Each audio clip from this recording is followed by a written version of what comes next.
Hello and welcome to the channel. Here we share stories that touch the soul. Enjoy watching. The first sign that something was about to go terribly right was Frank polishing the good silver.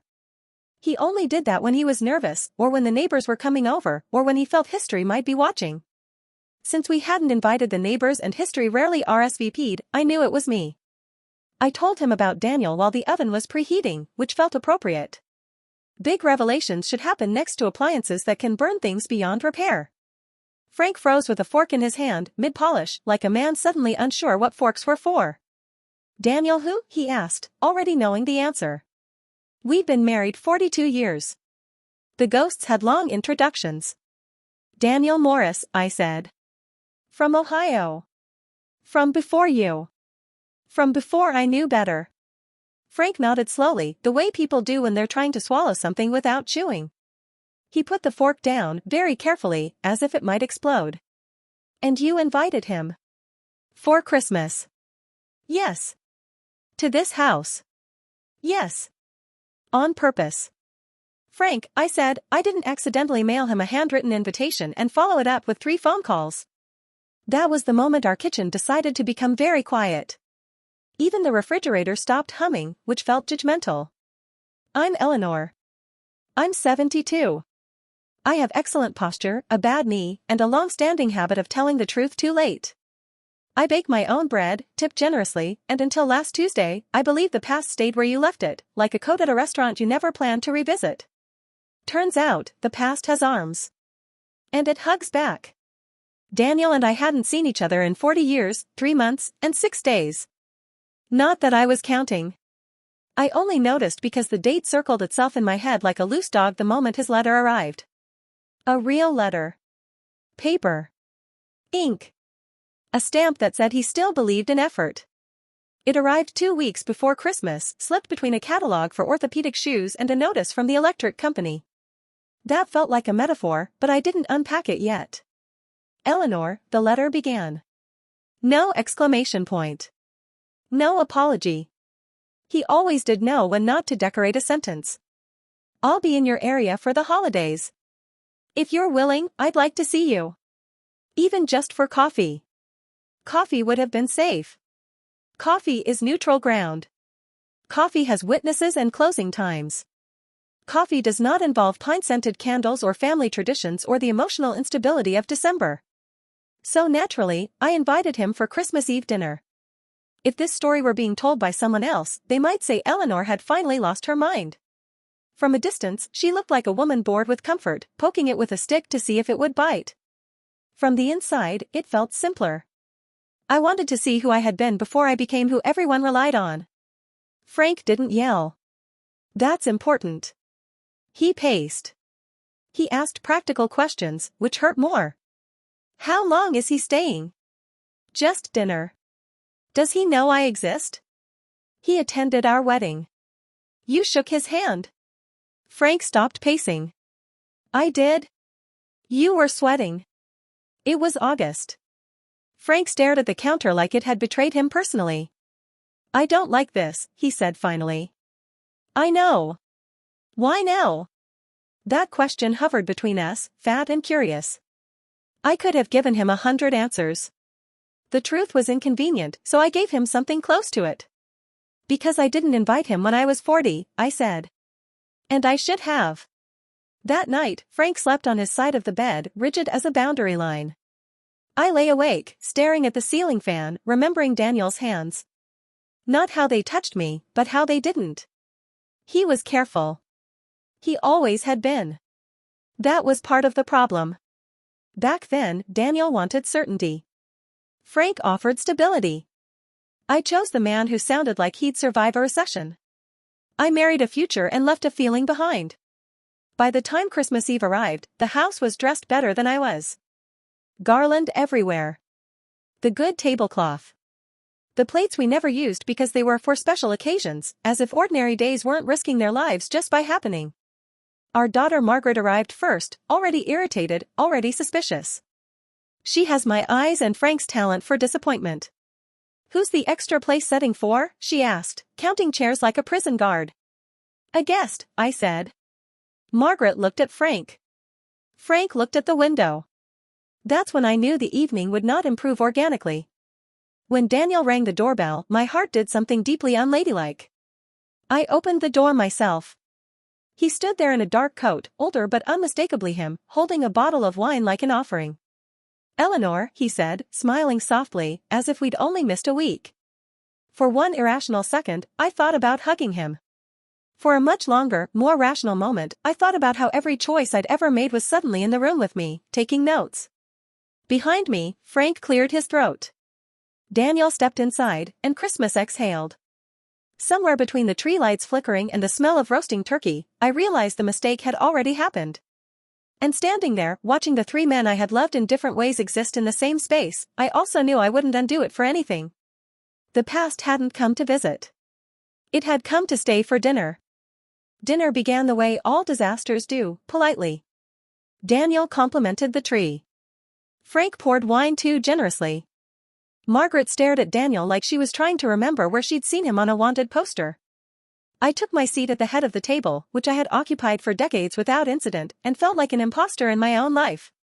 "So," Margaret said, slicing into her turkey with surgical intent, "how do you know my mother?" Daniel didn't rush. That was still his talent. He dabbed his mouth, set his napkin down, and smiled at her, not charmingly, not defensively, just honestly. "We were young together," he said. Margaret blinked. "Young how?" Frank coughed. "I kicked him under the table. Harder than necessary. It felt deserved."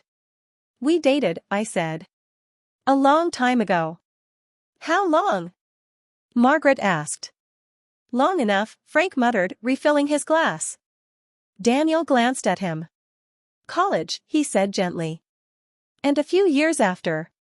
Margaret did the math. She was very good at math when it came to other people's mistakes. "So, before Dad." "Yes," I said. "But not by much," Daniel added, because he was always considerate like that. He used to hold doors open for strangers and wait for traffic lights even when no one was coming. It drove me insane. The silence that followed was thick, but not angry yet. Anger needs heat. This was still ice. Frank excused himself to get more gravy. There was already gravy on the table. We all watched him leave like he might not come back, which briefly felt hopeful and then sad. Margaret leaned toward me. "You invited your ex-boyfriend to Christmas dinner," she said quietly, as if volume was the issue. "Yes." "With Dad?" "Yes." "And didn't think to mention it?" "I mentioned it," I said. "Yesterday." Her laugh was sharp. "That's not mentioning it. That's confessing under duress." Across from us, Daniel sat very straight, hands folded, eyes lowered. He was a guest in hostile territory and he knew it. 40 years hadn't dulled that instinct. Back then, he always knew when a room had turned against him. I loved that about him. Frank, by contrast, assumed rooms could be negotiated. When Frank returned, he carried the gravy boat like a peace offering. He set it down too hard. Gravy sloshed dangerously close to the tablecloth. "So," Frank said, not sitting. "Daniel. What brings you to town?" Daniel met his gaze. Two men measuring time differently. One counting years together. The other counting years lost. "My sister passed," Daniel said. "I was settling things. Cleaning out the house." Frank nodded. Margaret softened, just a little. Death was familiar territory. It explained things without asking permission. "I found some old letters," Daniel continued. "Your wife wrote beautifully." I closed my eyes. Just briefly. Long enough to curse my younger self for stationery and sincerity. Frank sat down slowly. "Letters," he repeated. "Nothing inappropriate," Daniel said quickly. "Nothing secret." That was true in the way lies often are, technically, narrowly, unhelpfully true. "I didn't hide them," I said. "I just stopped answering." Margaret looked between us. "You wrote letters to him after you married Dad?" "For a while," I said. Then I stopped. "Why?" "Because love doesn't vanish. It just learns new rules." "Because I thought adulthood required amputations." Because Frank deserved honesty and I wasn't brave enough to give it cleanly. Because life got busy, I said instead. Frank pushed his food around. You could have told me. I could have told you a lot of things, I said, and immediately regretted the plural. Daniel cleared his throat. Eleanor was kind, he said. She didn't owe me explanations. Margaret snorted. That's generous. I try to be, Daniel replied. The rest of dinner limped along on small talk and avoidance. Weather. Traffic. Margaret's new job, which she explained twice as loudly as necessary. Frank drank. I watched Daniel's hands. Still careful. Still avoiding what they wanted. From the outside, the scene might have looked almost normal. A family table. Holiday lights. A stranger who fit just well enough to be unsettling. If someone had passed the window, they might have thought, nice house, shame about the tension. After dessert, store-bought pie, because irony, I stood to clear the plates. Daniel rose with me. I can help, he said. I know, I replied. In the kitchen, we moved around each other cautiously, like dancers relearning steps. He handed me a plate. Our fingers brushed. Nothing happened. Everything happened. You shouldn't have come, I said. I know. I shouldn't have invited you. I know. We stood there, holding forks, both of us smiling like people who had finally stopped pretending. In the dining room, Frank laughed too loudly at something Margaret said. It sounded forced. It sounded like effort. I didn't come to cause trouble, Daniel said. I know, I said again. That's why it's trouble. He looked at me then. Really looked. Are you happy, Eleanor? The question landed cleanly, no theatrics. 40 years ago, I would have answered immediately. Now I needed time. I built a good life, I said finally. That's not what I asked. I opened my mouth. Closed it. The truth felt dangerous. The lie felt insulting. I'm steady, I said. Daniel nodded. He accepted that the way some people accept weather reports. That matters. It does, I said. But it's not everything. When we returned to the table, Frank was watching us.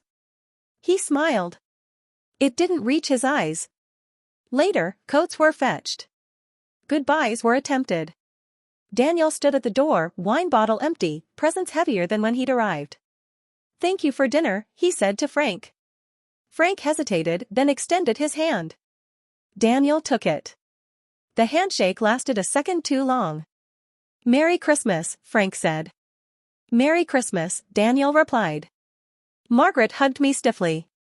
We'll talk, she said, which sounded like a threat. When the door closed, the house felt larger and lonelier all at once. Frank removed his jacket and hung it carefully, as if order might still save us. You embarrassed me, he said quietly. I know. You invited him into our marriage. No, I said.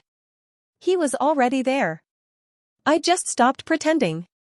Frank looked at me then, really looked. For the first time that night, his voice cracked. Do you still love him? I didn't answer. Not because I didn't know. Because knowing wasn't the same as choosing. Upstairs, the tree lights blinked on and off, patient and indifferent. Christmas, it turned out, was very good at revealing things. And we were only getting started. Frank slept in the guest room that night. Not dramatically. No slammed doors, no declarations. He simply took his pillow and his phone charger and said, I need space, like a man asking for a glass of water. I lay in our bed, staring at the ceiling we'd painted together in '92, and thought about how space is never empty. It fills itself immediately with memory. Sometime after midnight, my phone buzzed. A message from Daniel. I'm sorry if tonight caused harm. That was never my intention. I stared at the screen long enough for it to dim, then brighten again, like it was breathing. I typed 3 replies and deleted them all. Finally, I sent the only honest one. It already existed. He didn't answer. That, too, felt familiar. Morning arrived without ceremony. Christmas morning is supposed to smell like cinnamon and forgiveness.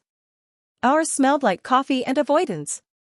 Frank left early to pick up Margaret's kids, my grandchildren, who still believed adults knew what they were doing. I stayed behind, wrapping gifts that had been wrapped weeks ago, just to keep my hands busy. At 10:30, there was a knock. I knew before I opened the door. Some part of me had been waiting since the night before, like a held breath that refused to let go. Daniel stood on the porch, no coat this time, just a sweater that made him look softer, more human. He held a small paper bag. "I forgot this," he said. I didn't ask what this was. I stepped aside and let him in. The house seemed to stiffen, like it was bracing itself. "I thought you were leaving today," I said. "I am," he replied. "I just didn't want to leave things unsaid." We stood in the living room, surrounded by gifts meant for other people. The tree lights were still on, defiant in daylight. "What did you want to say?" I asked. Daniel looked at the tree, then at me. "You chose well," he said. I laughed. It slipped out before I could stop it. "That's not what you came to say." "No," he agreed. "But it's true. Frank is a good man." "He is." "And you're not trapped," Daniel added. "That's important." I crossed my arms. "You didn't come here to absolve me." He hesitated. "I came to see if I still mattered." The honesty of it knocked the air out of me. 40 years ago, he would have dressed that sentence up. Time had stripped him down. "You mattered," I said. "You still do. Just not in the way you want." Daniel nodded. That's what I needed to know. I reached for the bag he was holding. Inside was a book. Worn. Soft at the edges. "My old copy," he said. "You lent it to me in '78. I took it carefully, like it might crumble. Inside the cover, in my handwriting, was a quote I'd forgotten choosing: "Some things don't end. They just stop happening out loud." "I kept it," he said. "Through moves. Through marriages. Through divorces." "Plural?" I asked. He smiled ruefully. "I was never as good at choosing as you were." That sentence sat between us, complicated and unfinished. From the outside, this might have looked like closure. Two old people exchanging artifacts, nodding wisely. Inside, it felt like standing on the edge of something deep and resisting the urge to jump just to prove you still could. "I should go," Daniel said. "Yes." He stepped closer, then stopped himself. "Careful. Always careful. Merry Christmas, Eleanor." "Merry Christmas, Daniel." He left without touching me. That hurt more than if he had. Frank returned an hour later with the children, noise and chaos flooding the house like relief. Wrapping paper flew. Someone cried. Someone spilled juice. Life asserted itself aggressively. Frank avoided my eyes at first, then caught them accidentally and held on too long. We moved around each other like furniture that hadn't decided where it belonged yet. That afternoon, while the kids napped, Frank finally spoke. "He came back," he said. "Yes. You didn't tell me. You didn't ask." He sat down heavily. "Did you want him to?" I thought about lying. It would have been kinder. Instead, I chose precision. "I wanted to see him again," I said.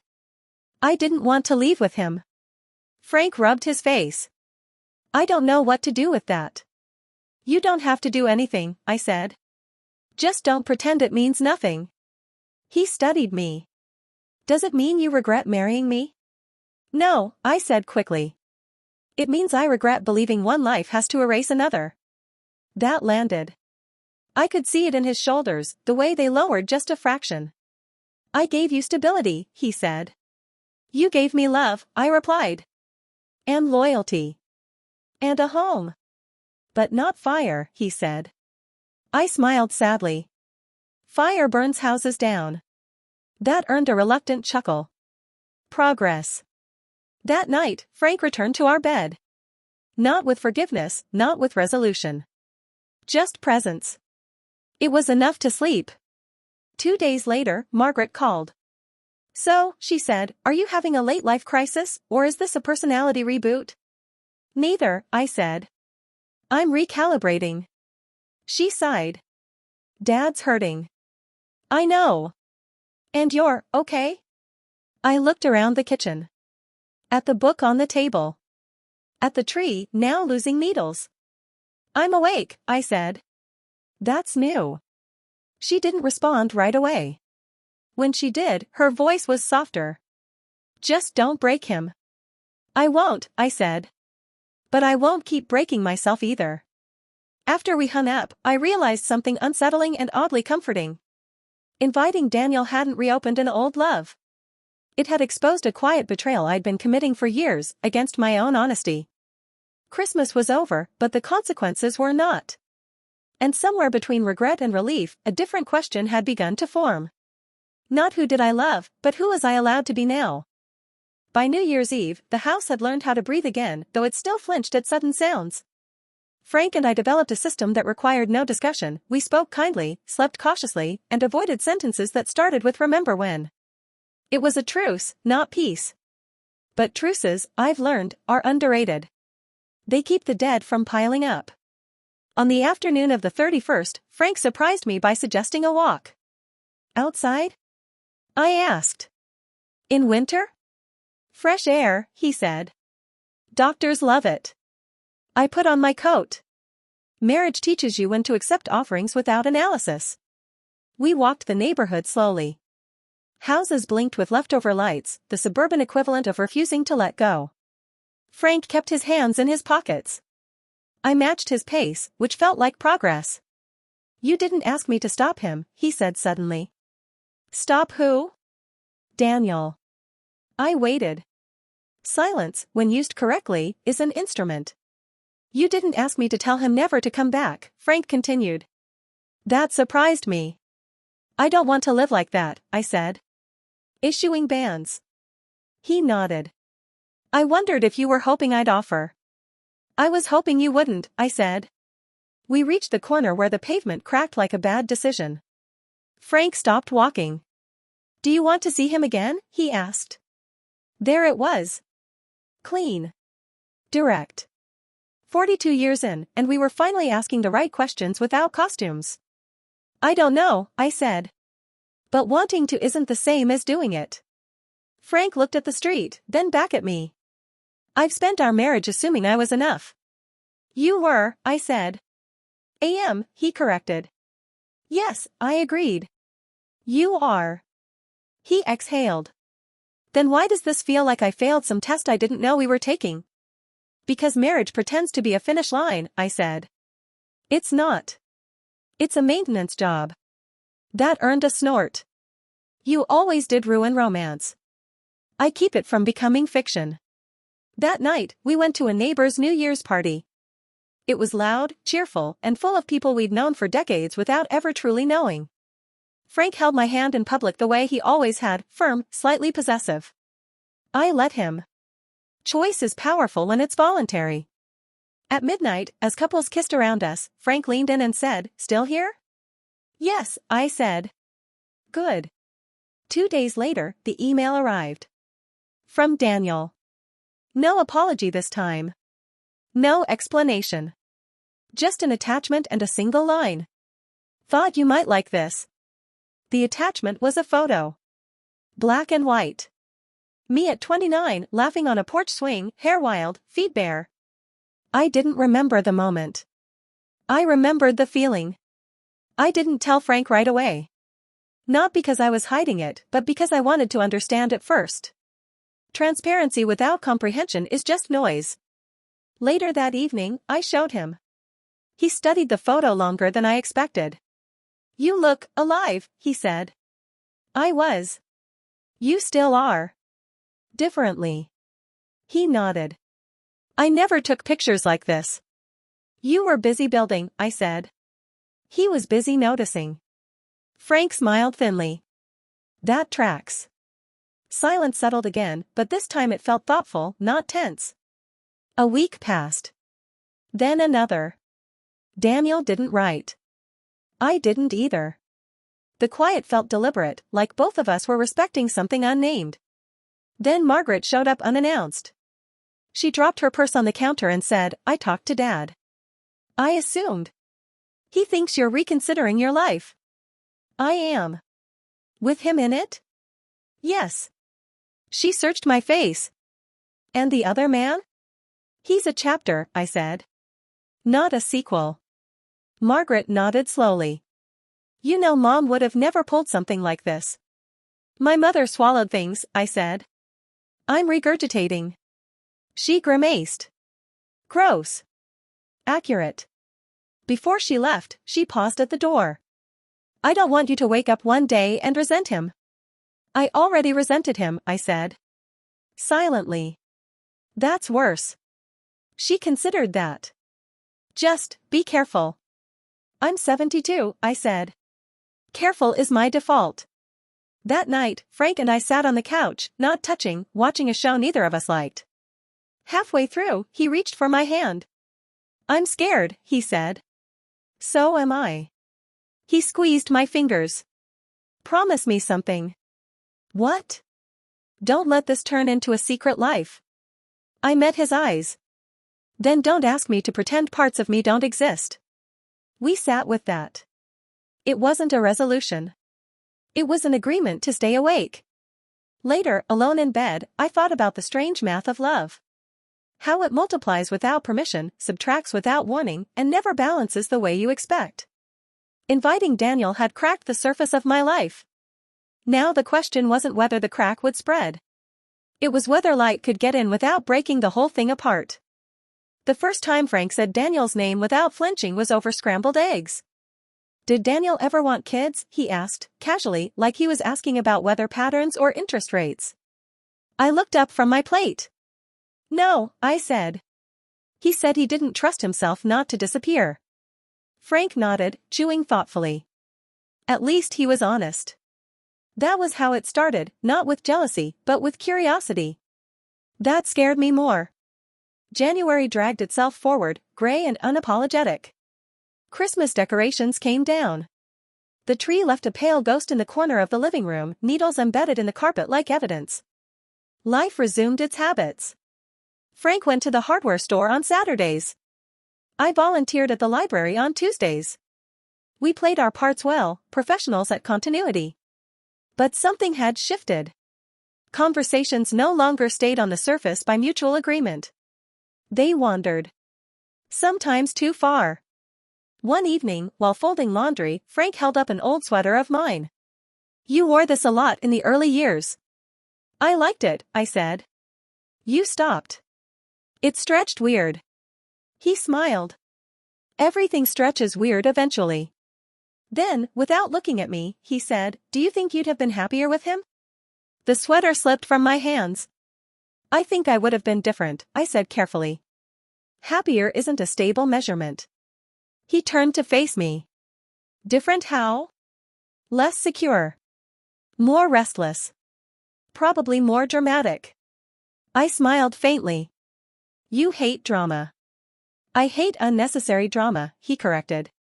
Necessary drama is just information. That sentence lodged itself in my chest. Frank, at 74, was still capable of surprising me. That felt like both a gift and a warning. A few days later, Daniel wrote again. This time, there was no attachment. Just words. I keep thinking about something you said. About building a good life. I hope you know I wasn't waiting for you. I was living too. I just didn't stop wondering who you became. I read it twice. Then once more out loud, just to hear how it sounded in air. I didn't reply immediately. I made soup. I paid bills. I watched the news and yelled at it like it could hear me. At 9:47 p.m., I sat at the desk and typed. I wondered too. But wondering isn't the same as wanting to undo. He answered the next morning. I know. I'm not asking for undoing. Just acknowledgement. There it was. The dangerous part.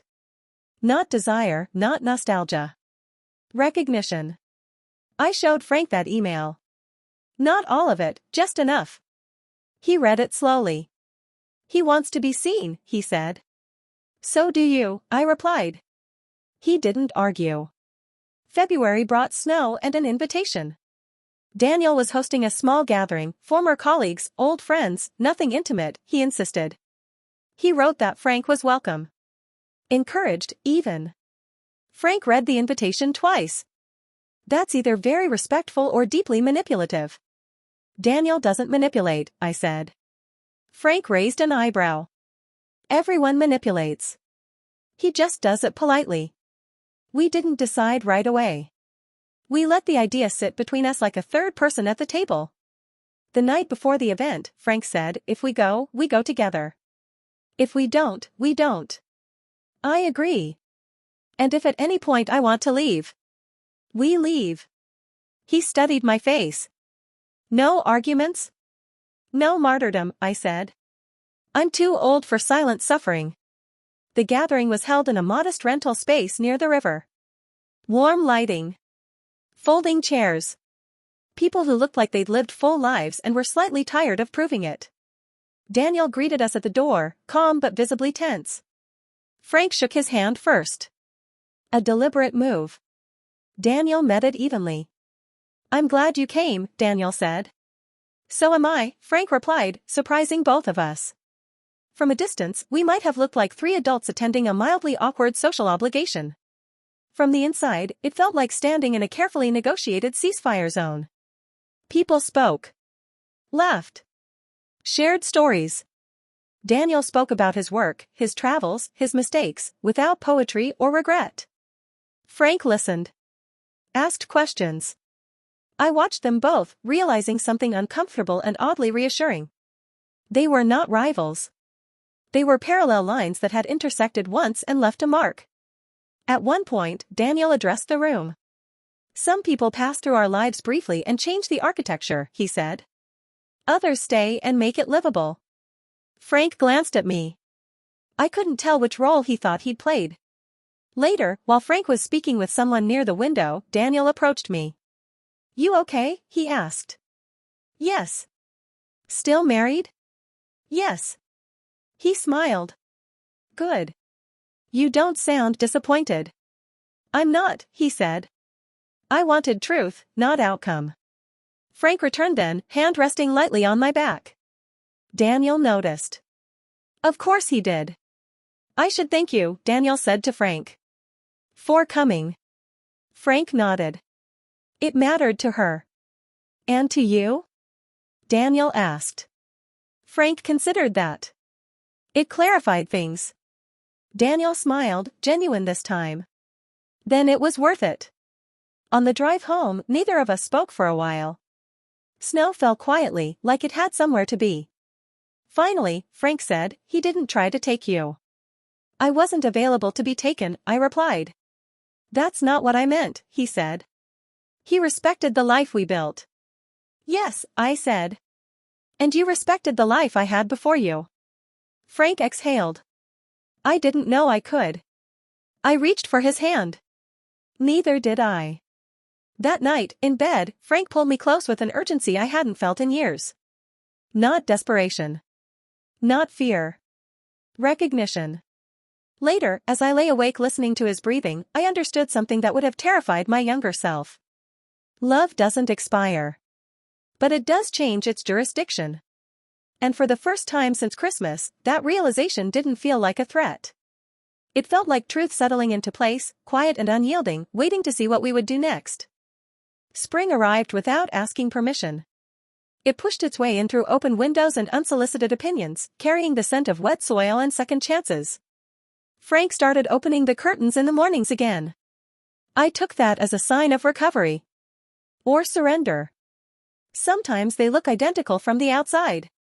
We didn't talk about Daniel much after the gathering. Not because he'd vanished, but because he no longer needed guarding.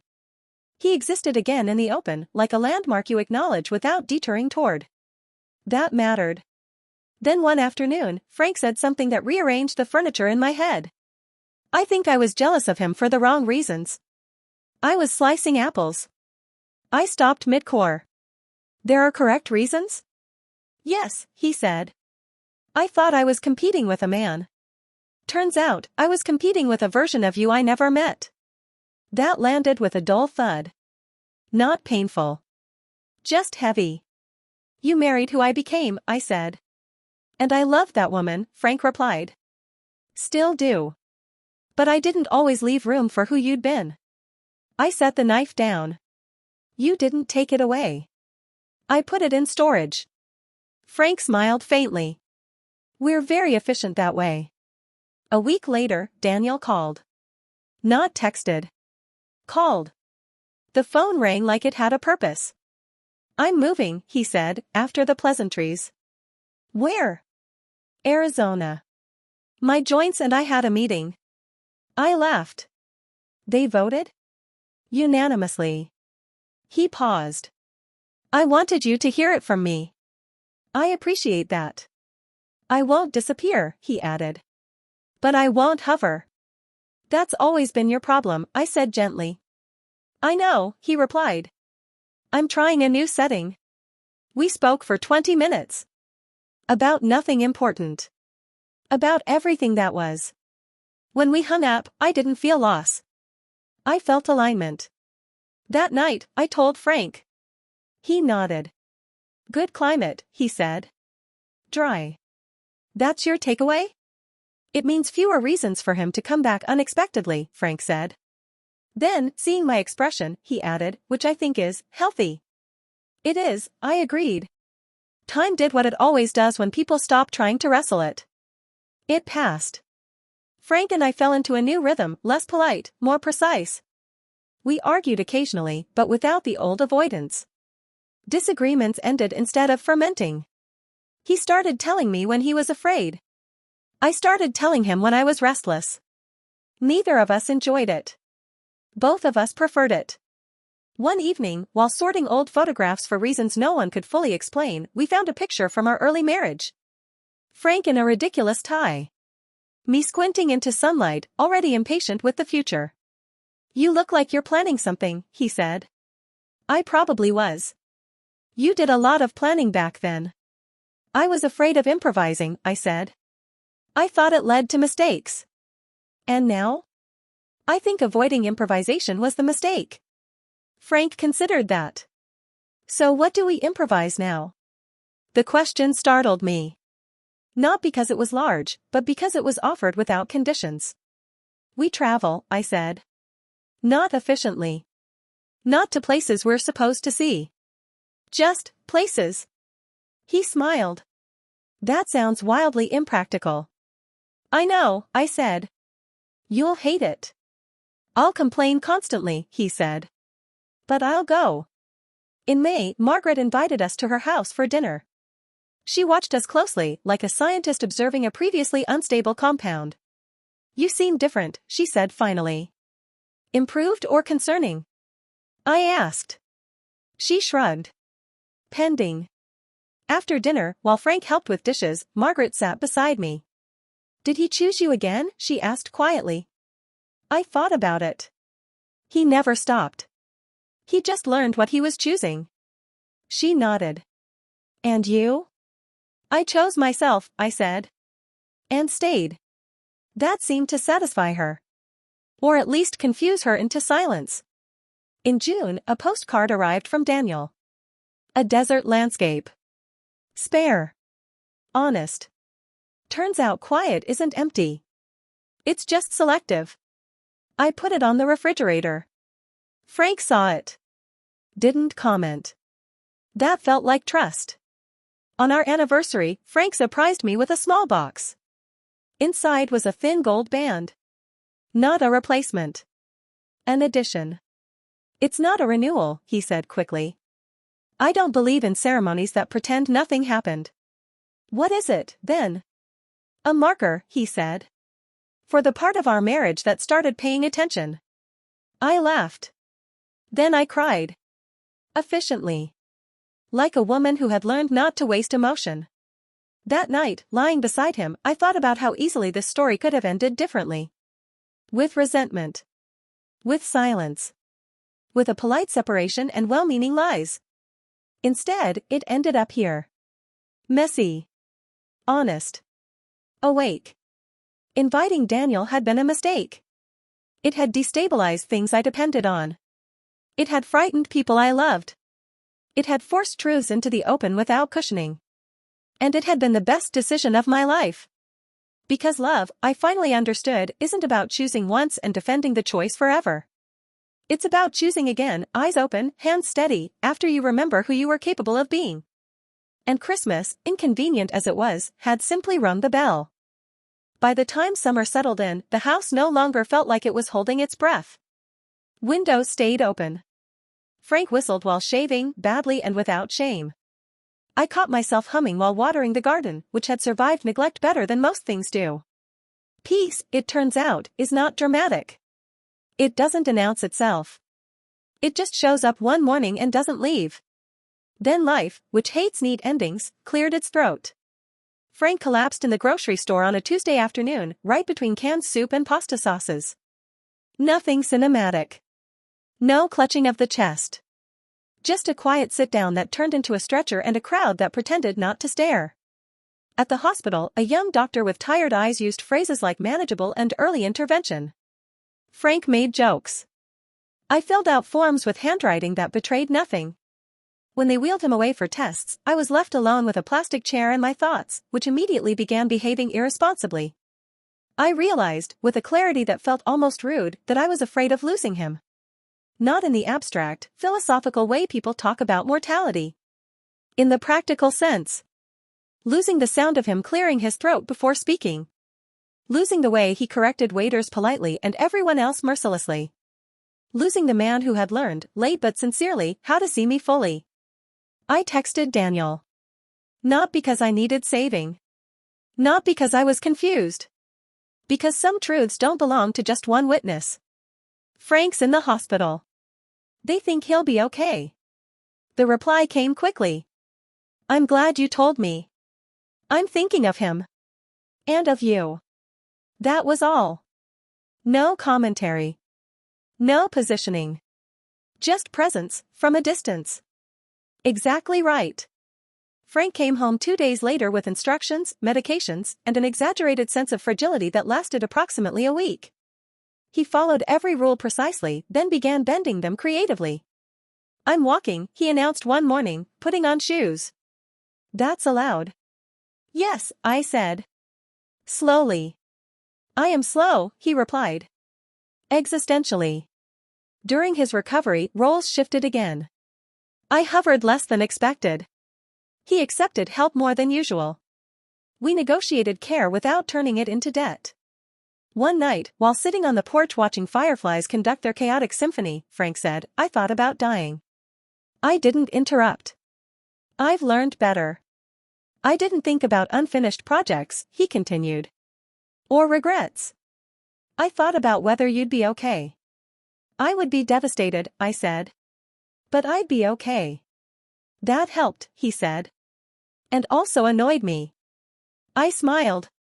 That's marriage. He turned to me. I don't want you shrinking your life to guard mine. I won't, I said. But I won't outrun you either. Fair, he said. In July, Daniel sent another message. He was settling in. Volunteering. Learning the names of plants he would inevitably forget. I think I'm finally living in the present, he wrote. It's less poetic than I imagined. More practical. I replied. That's where most of us end up. Poetry is exhausting. He liked that. Literally. A small blue icon appeared. Modern life is strange. Margaret visited more often after Frank's scare. She hovered like a daughter trying not to hover. One afternoon, while Frank napped, she said, I used to think stability was the highest virtue. And now? I asked. Now I think honesty might be, she said. Even when it's inconvenient. I raised an eyebrow. Careful. You're starting to sound like me. She smiled. I know. That's the problem. As summer edged toward its inevitable decline, I began to notice something unexpected. I wasn't waiting for anything. Not a message. Not a decision. Not permission. The story had stopped pulling forward. It was standing. One evening in August, Frank and I attended a small outdoor concert in the park. Folding chairs. Cheap wine. Music that leaned heavily on nostalgia. During a slow song, Frank reached for my hand. You know, he said, people always talk about marriage like it's about choosing the right person. Yes, I said. I think it's about choosing the same person repeatedly, after you find out who else you could have been. I squeezed his hand. That's the least romantic thing you've ever said. And the truest, he replied. That night, at home, I took the postcard from Daniel off the refrigerator. Not dramatically. Not ceremonially. I placed it in a drawer with old photographs and letters that had finished saying what they needed to say. Not erased. Just archived. Later, lying beside Frank, listening to his steady breathing, I felt something settle that I hadn't realized was still in motion. Not closure. Orientation. Inviting Daniel had opened a door I'd been afraid to acknowledge. Walking through it showed me something vital. I didn't want another life. I wanted this one, fully inhabited. And for the first time, I wasn't afraid that choosing it meant betraying who I'd been. It meant including her. Somewhere in the dark, Frank shifted and mumbled my name. I answered without thinking. Yes, I said. And meant it in every tense available. Thank you for watching. If you like this story, please subscribe and stay with us for more.